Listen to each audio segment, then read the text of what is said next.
teknik itu lalu beritahukan suami titip sejadah, sejadah itu akan saya gunain untuk mengobati anak yang nakal dan sebagainya. Masya Allah, dan bisa ada praktiknya nanti buat Iya. jamaah yang ada di rumah. Sekarang kita lanjut lagi nih ya buat Ustaz Syam nih, bagaimana para istri di zaman Rasulullah dan para sahabat ya terdahulu dalam mengajak suaminya untuk beribadah, terutama sholatnya. Mungkin langsung jadi ke sirah aja nih, silakan mohon izin Ustaz Syam, silakan. Baik, bismillahirrahmanirrahim. Tabik guruku Ustadz Maulana, Mas Fadli dan Ustazah Syifa. Pelajaran yang luar biasa yang diberikan kepada kita dari Ustadz Maulana tadi. Dan insya Allah pelajaran dari awal segmen sampai akhir segmen nanti insya Allah akan menjadi sesuatu yang bermanfaat untuk kita semua. Allahumma inna nas'aluka ilman nafi'a wa rizqan thayyiba wa amala mutaqabbala. Dalam sebuah riwayat diceritakan tentang seorang wanita yang disebut oleh Rasulullah SAW juga termasuk adalah seorang ahli surga atau wanita penghuni surga. Disebabkan karena apa? Maka ananda daripada Rasulullah SAW yaitu Sayyidatina Fatimah radhiyallahu taala anha wardaha pernah ingin penasaran untuk menemui wanita ini. Maka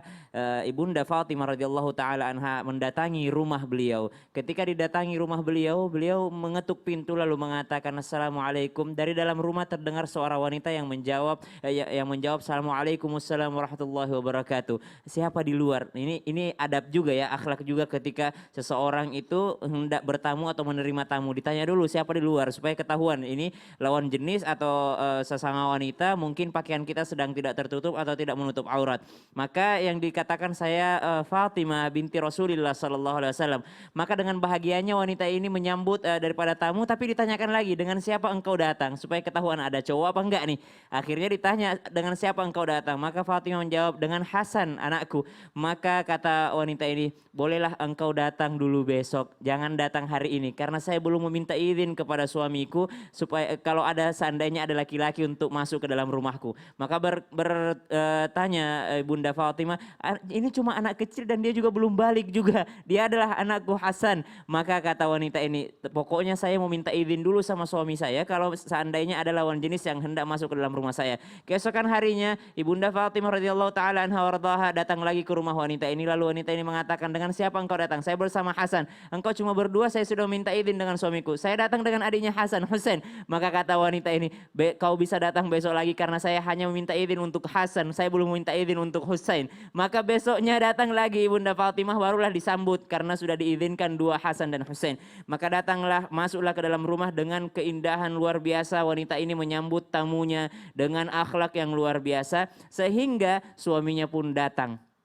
Ketika suaminya datang disambutnya dengan indah. Assalamualaikum, suamiku datang masuk ke dalam rumah, kemudian dilayani dengan sangat mulia, kemudian duduk makan bersama. Setelah makan bersama, Ibunda Fatimah Sayyidatina Fatimah radhiyallahu taala anha wardaha dengan kekagumannya melihat wanita ini. Kemudian wanita ini setelah makan sambil mengambil cambuk lalu ditaruh di dekat suaminya, lalu mengatakan, jikalau hari ini aku melakukan kesalahan, engkau boleh mencambukku dengan cambuk yang setelah kusediakan ketika engkau setelah melaksanakan atau menyelesaikan makan siangmu.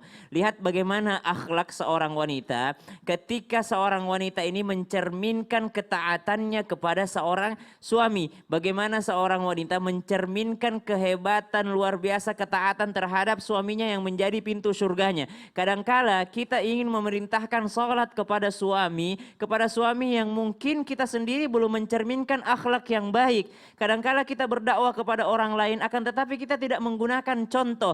Lihat suami mana yang tidak akan luluh ketika istrinya berlaku demikian. Inilah akhlak yang dicontohkan oleh para sahabiyah. Bagaimana mereka taat terhadap suaminya terlebih dahulu. Maka kata Al-Quran, "Fassanihatu qanitatun hafizatun lil ghaibi bima hafizallah."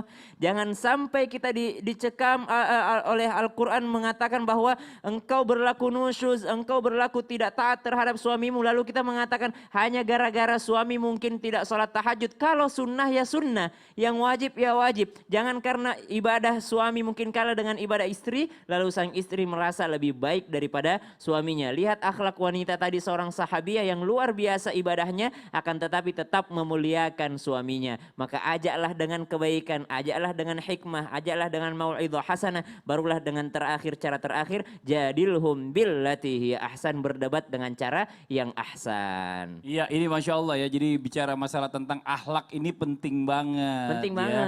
Jadi dari zaman Tunjukkan Rasulullah. ketaatan dulu. Betul. Jadi dipujinya tuh suaminya tuh ngikut bukan hanya didakwahi dengan lisan, karena Betul. kebanyakan dari kita kan mendakwahnya dengan lisan gitu. Iya, tapi ini banyak nih masalah pelajaran buat kita. Kadang-kadang kita selalu pengennya menuntutnya meminta take, tapi nggak ada Iya, gift-nya. nggak Nah ada ini ya harus ada gift-nya. take and give, ya kan? Jadi Subhanallah. bisa semuanya tuh sakinah mawaddah.